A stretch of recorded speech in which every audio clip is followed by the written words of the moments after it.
Hey, what's going on everybody? Dude, it has been a solid minute since I made any type of Samsung video at all. So let's go ahead and take a look at the Galaxy S6 Edge Plus and see how it holds up in 2018. Now this phone actually came out in 2015, so it's almost 3 years old at this point. And it's not that old. 3 years isn't really that bad anymore, but some people do think it's old, but I'm here to tell you it's really not. This phone specifically feels super premium still. Now what's cool is there's glass on the back, obviously glass on the front, there's curved edges, there's a fingerprint sensor, and there's a 5.7-inch AMOLED screen. And I have the gold version here, and it looks so sick. Like, I can't believe this is actually a phone. It honestly feels like $1,000 phone still. Now on the back you have a 16 megapixel camera, which is still pretty good. It takes pretty good photos still. And even in bad conditions, you know, low light, low aperture, low whatever, I don't know, the photos are pretty good. And the videos aren't bad either. It can shoot quad HD videos, and it can shoot 1080p videos at 60 frames per second.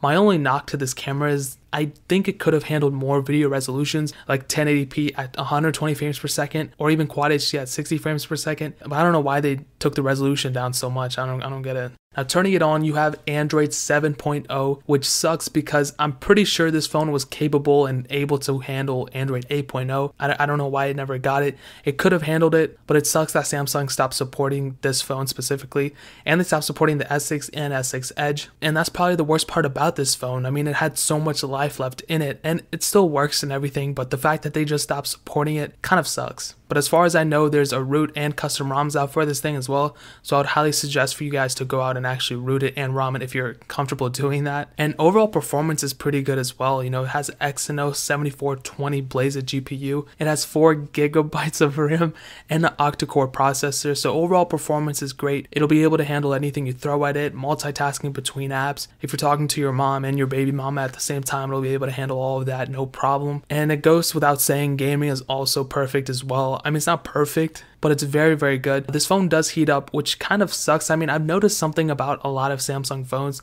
They heat up so easily. Like, as soon as you turn on like a game, before it even gets to the boot up screen, it's already burning up in your hands. And if you're not really into that stuff, I would recommend a case. And that's really the only thing you can do besides playing the games that won't really heat up this phone. Now, I kind of stated that the lack of updates were probably the worst thing about this phone, but the battery is probably up there, if not just as bad as the update part. It has a 3000 mAh battery, and it probably won't even last a day on my usage. It honestly should have gotten a 4000 mAh battery because look, I mean, it's super powerful. It has a huge screen, and the screen is pretty high resolution. So for them to put a 3000 mAh battery, that's kind of dumb for them to do. And there's not even a removable battery, so what you have in there is what you get. So that really sucks too.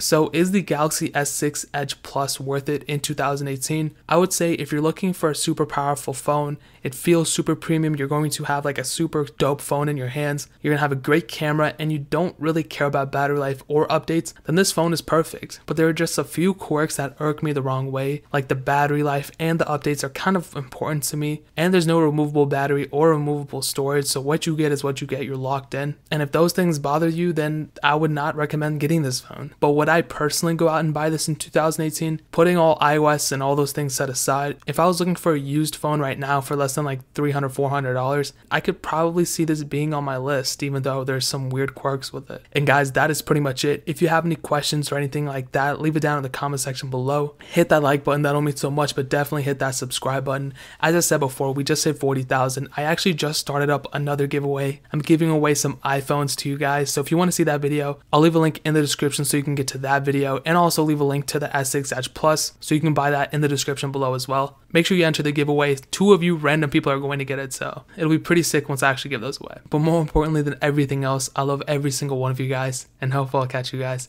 in the next video. Peace out till then.